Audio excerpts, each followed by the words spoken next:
Tak pán tréner, máme za sebou náročný zápas proti silnému súperovi. Ako hodnotíte týchto 60 minút?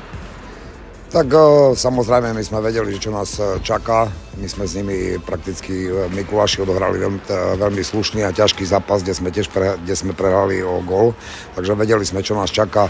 Mali tu aj tých chlapcov, ktorí proti nám nehrali, ktorí už zasahujú aj v Ačku v Mikulášskom, takže vedeli sme, čo nás čaká, ale bohužiaľ my sa strašne veľa natrapíme na to, aby sme dali nejaký gól a super nás za každú chybu tresta.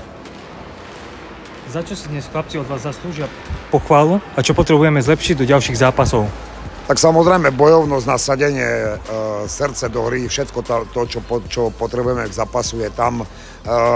Nás len prakticky trápi celú tú nadstavbovú časť o boju o extraligu, to, že dávame strašne málo golov, čiže ja viem, ten strelec, nezvesíme ho z konára, ale tie góly nás veľmi trápia a potom doplácame na to, že tie zápasy nezvládame, čo sa týka nie herne, ale výsledkov.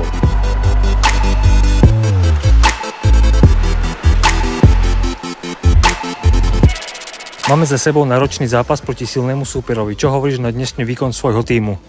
Tak dnešný výkon svojho tímu bol parádny, ale nedávame góly a takto to je každý zápas.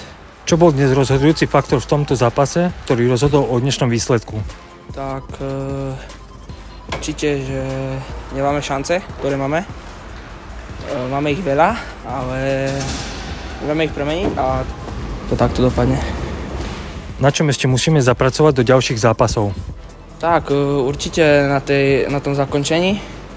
To bude asi najviac treba zapracovať a korčilovanie.